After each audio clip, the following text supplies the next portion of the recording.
Então, assim, a gente tem que saber que para eu escolher projetar e construir da forma que eu projeto, o fator de decisão não é financeiro.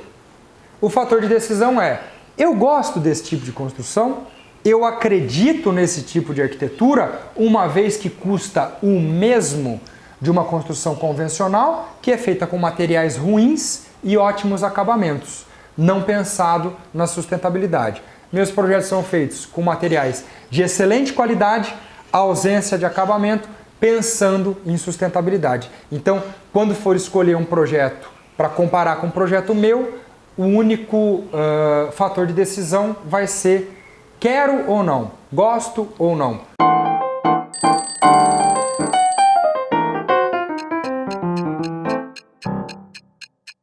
Muito bem, Paulo Trigo, mais um comentando comentários.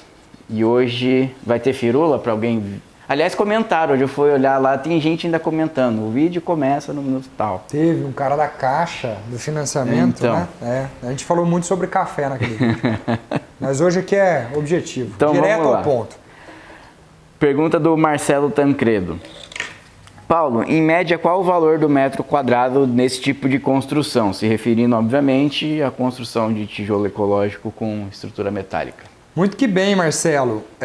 Pergunta difícil de responder e uma resposta que vai durar pouco tempo. Então, assim, os preços mudam o tempo todo e seria irresponsável da minha parte eu falar quanto que custa sem contextualizar, tá? Então vamos contextualizar primeiro e depois eu respondo em números. Vamos lá. O que determina o preço por metro quadrado de uma construção? Primeiro item que a gente tem que saber quando você dá um Google e pesquisa sobre esse assunto: não é o CUB. Pessoal, se você der um Google e projetar o custo unitário básico, você vai ver um valor. Multiplica por 2 é a realidade, tá bom? Não é aquele lá o custo por metro quadrado da sua região. Aquilo é uma ficção, tá? Aquele número não funciona na prática.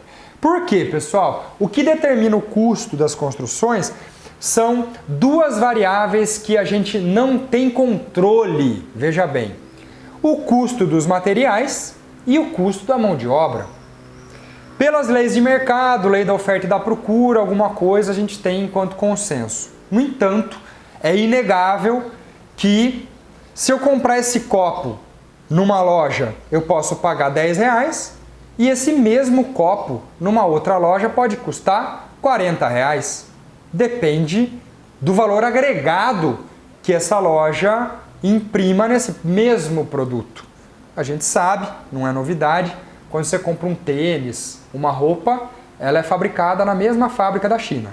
Só vai mudar a etiqueta que vai colar. Mas ela é fabricada na mesma fábrica, pelas mesmas pessoas, em turnos diferentes.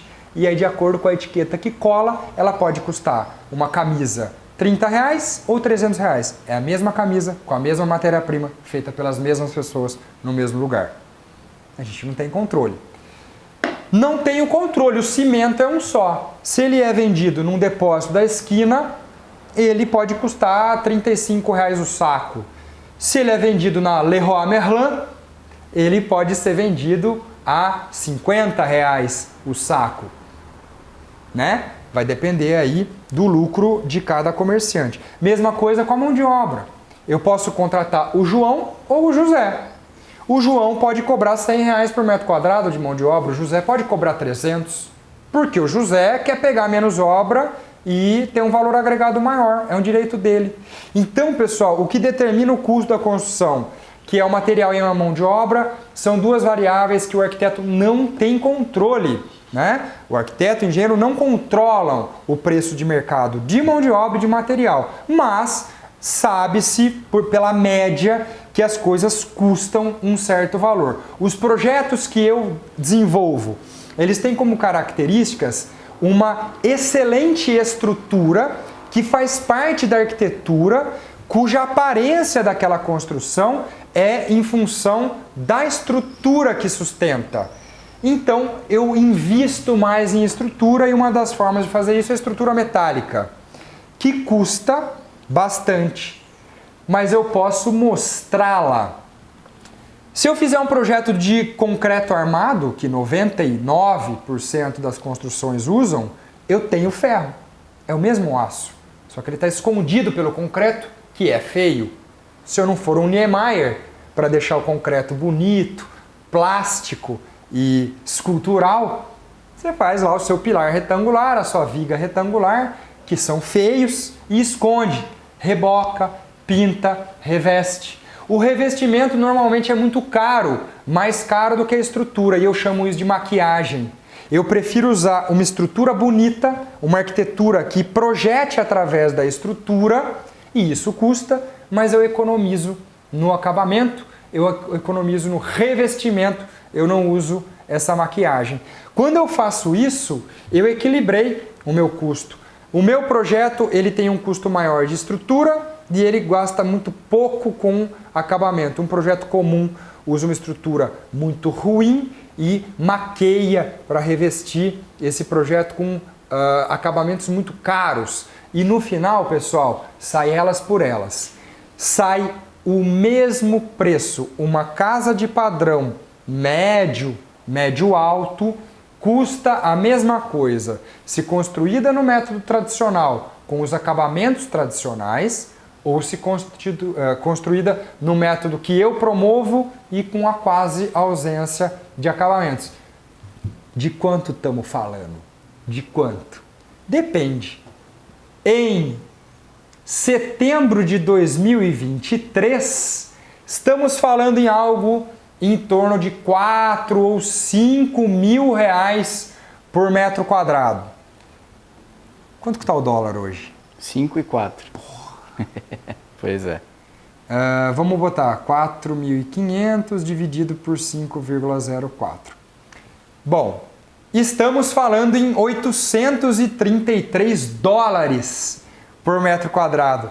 Ai, que arrogância falar em dólar. Pessoal, vai saber se lá em 2025 você está vendo esse vídeo e o Brasil quebrou. Vai saber.